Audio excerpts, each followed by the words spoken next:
What we're going to be talking about is the holidays are upon us. And I asked him damn since, sure. yes, hard to believe again. Here it is already mid-October. Where did the year go? So No we doubt. also, I agree. yes. So Didn't we talk about this a year ago? I think so. Yes, yes.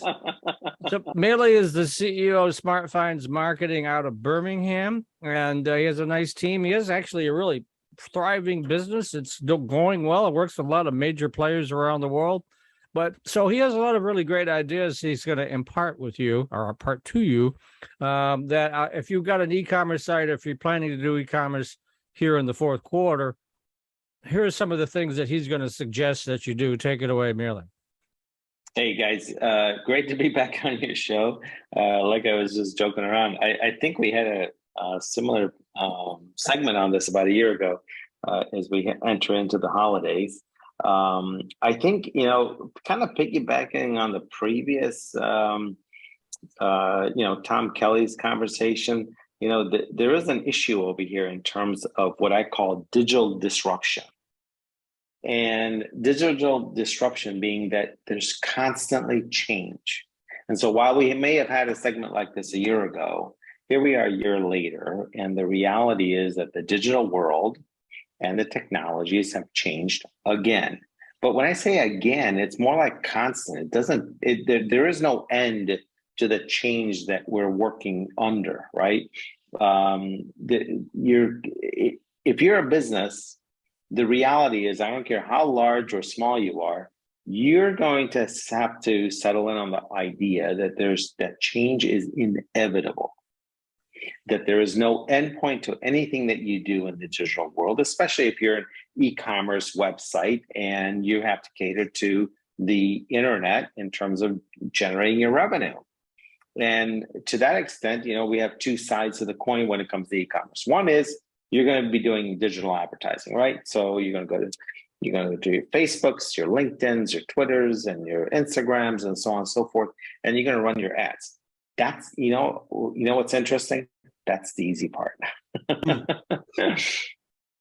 But more importantly, what's also interesting is that the harder part.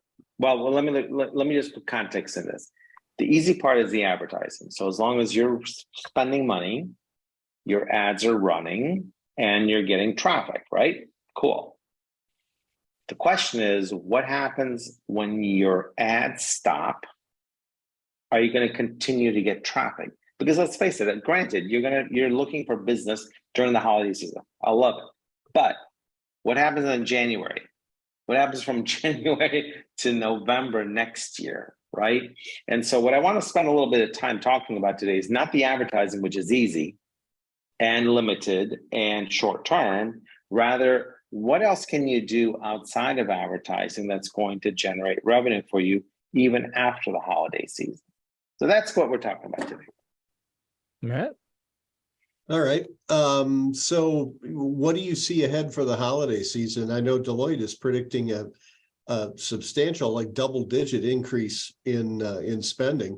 Some of that's probably due to inflation, but it's also bigger than the inflation figure. So people are, I guess, feeling spendy again. Now that we're in this weird place in the pandemic where we've just sort of settled into a background level of it.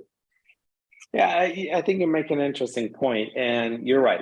I read the Deloitte report as well, and it does say that, hey, look, we're going to have like a 13.5% increase in e-commerce spending this year.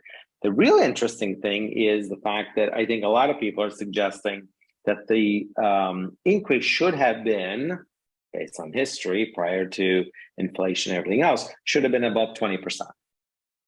So you could argue the fact that, look, at least it's not below zero compared to year-over-year increase. So that's the good news. And the other side of the coin is the fact that maybe it should have been higher, and that's okay too. But I would suggest, I think, Matt, you hit it on the nail on the head. It's a 13.5% increase according to the Deloitte report, which is larger than the current inflation. You would think that that's good news, and I agree. I think we need to kind of look at that as good news and proceed on that as good news. All right, so let's talk about some of the actual down and dirty tips that you can offer on, like, say, conversion rate optimization, and also the other for your website itself. How do you get it ready? Of course, if you haven't got it ready now, you're in trouble. But I mean, you still got a couple of weeks here before we get into the full holiday kind of frenzy. So how can they deal with that?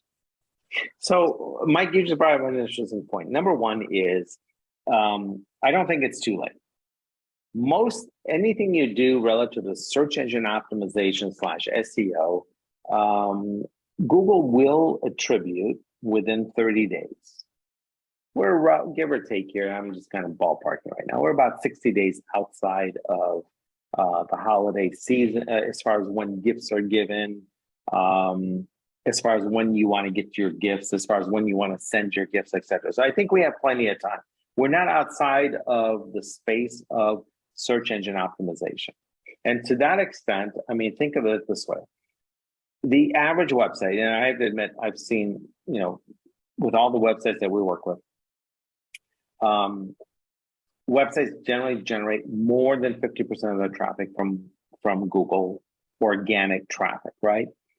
It's free traffic. That's the good news. However, all that being said, I will keep to the industry standards and say that the average website gets 35% of its traffic from Google organic. All right, fine. I'm willing to work with that.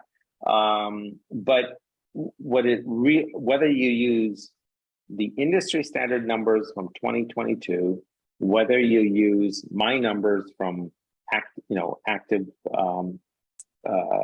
knowledge from Google Analytics of our client websites, the reality is you're getting a lot of traffic from Google. And it's free traffic, but here's the important thing, which is what I wanted to mention relative to advertising. The advertising stops when your dollars stop. The Google organic activity continues, for lack of better words, forever.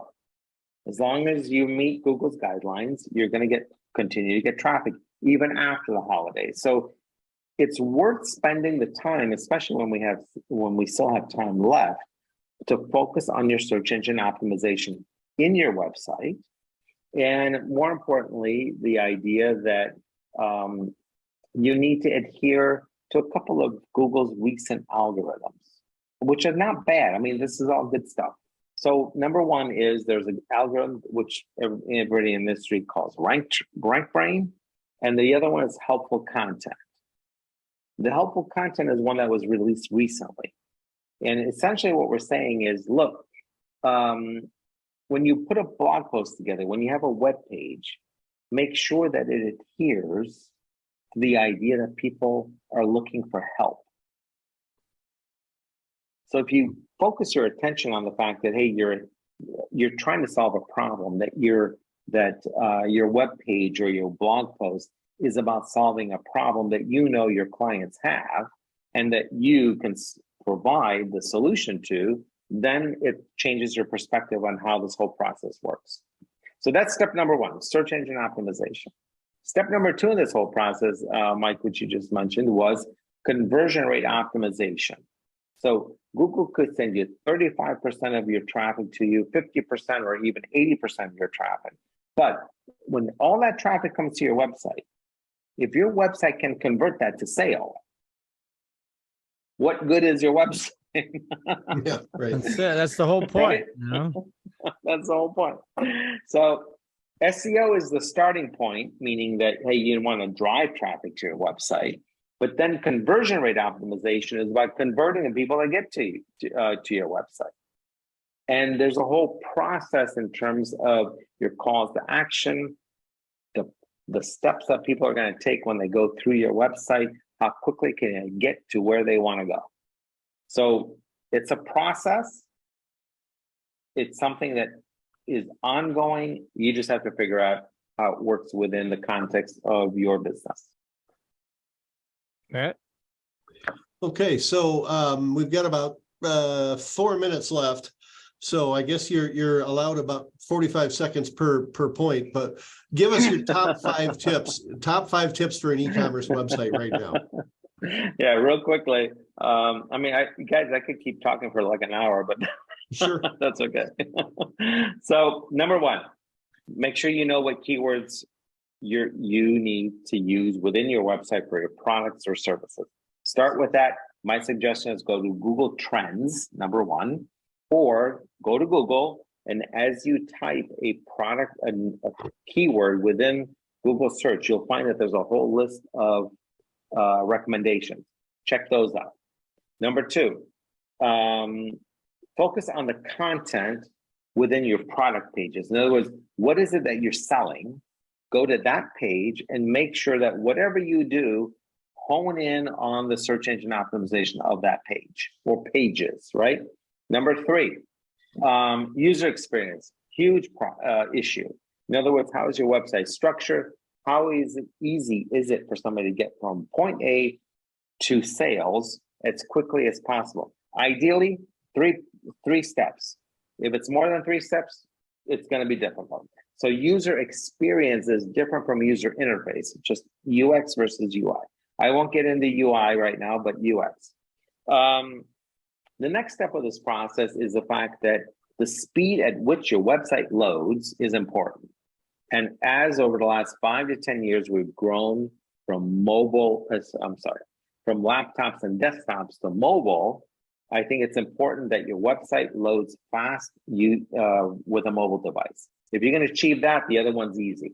Meaning that go to, the simplest one is go to gtmetrics.com.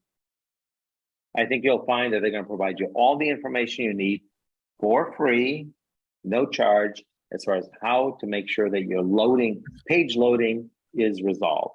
And last but not least, use Google Google Analytics and Google Search Console to identify where your problems might be within your website. And Search Console is probably the best one. It'll tell you exactly what to change. You'll love it. Wow, you did well in the lightning round there. Very good. So I tried 2 minutes. Yeah, All right. you kind of shaved that right down. All right. So, Melih, I know how to reach your website and your email address because I'm reaching you all the time, but other folks don't. So how do they do that? So first of all, I think the best place to reach me is on LinkedIn. Go to LinkedIn, type in my name, Melih Oztalay, Melih, last name Oztalay, Oztalay. I'm sure that if you type either one of, if you type my last name first, you'll find that I'm the only one there. Connect with me. I have 17,000 plus connections. I can help anybody that's connected to me with their posts, with their articles, with their activities on LinkedIn. All you have to do is tag me. That's probably the best place to reach me as far as business is concerned. However, you can also reach us on our website at SmartFinds Marketing.com.